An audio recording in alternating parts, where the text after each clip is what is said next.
نماز میں وضو ٹوٹ جائے تو کیا کریں؟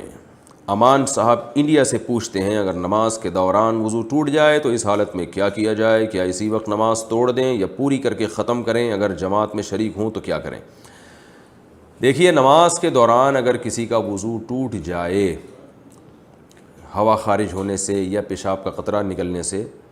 تو اس کے لیے جائز ہے، چاہے امام ہو یا مقتدی ہو یا اکیلے نماز پڑھ رہا ہو، اس کے لیے جائز ہے کہ فوراً اسی وقت جائے، بغیر توقف کے ٹھہرے، یعنی ٹھہرے بغیر جائے، کسی سے بات چیت نہ کرے اور وضو کرے، مکمل وضو کرے، اور پھر اسی طرح واپس آئے، جہاں کھڑا تھا نماز جہاں سے چھوڑی تھی وہیں سے شروع کر دے۔ یہ جائز ہے امام کے لیے بھی اور مقتدی کے لیے بھی، لیکن اس میں بہت ساری شرطیں ہیں، وہ ذرا سی بھی اس کی مخالفت ہو گئی تو نماز، کیونکہ اس بارے میں جو حدیث ہے کہ جس سے علماء نے استدلال کیا ہے کہ جس کی نماز ٹوٹ جائے تو اس کو چاہیے کہ اسی پر بنا کر لے،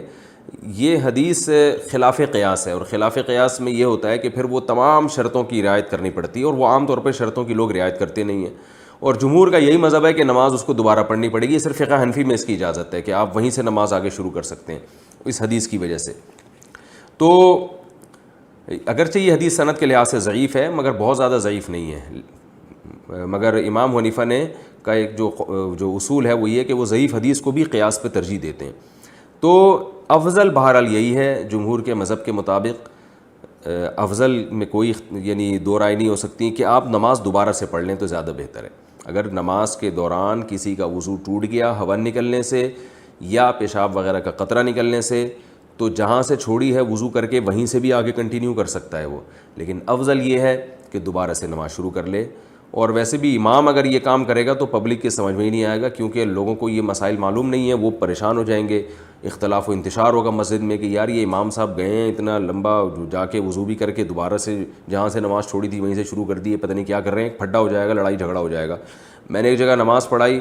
میں چونکہ مسافر تھا تو میں نے 2 رکعت کے بعد سلام پھیر دیا، پیچھے پبلک میں ایک انتشار کھڑا ہو گیا، ان کو یہ پتہ ہی نہیں تھا کہ امام 2 رکعت کے بعد سلام پھیر دیتا ہے اور مقتدی اپنی بقیہ 2 رکعتیں مکمل کرتے ہیں۔ تو جہاں اتنی جہالت ہو وہاں اگر آپ ان مسائل پر عمل کریں گے تو لوگوں میں انتشار ہوتا ہے۔ تو مجھے اندازہ ہوا کہ بھائی کہیں آپ شہر میں ہوں، اگر آپ امام ہیں، آپ مسافر ہیں، تو آپ نماز نہ پڑھائیں، کسی مقیم کو آگے کر دیں، وہ پڑھا دیں تاکہ لوگوں میں انتشار پیدا نہ ہو۔ ہاں پہلے سے آپ نے مسئلہ لوگوں کو اچھی طرح بتا دیا پھر آپ پڑھائیں تو ٹھیک ہے۔ تو خلاصہ یہ نکلا کہ نماز کے دوران وضو ٹوٹ جائے، آپ بہتر ہے دوبارہ سے نماز پڑھ لیں، یہ زیادہ اچھا ہے۔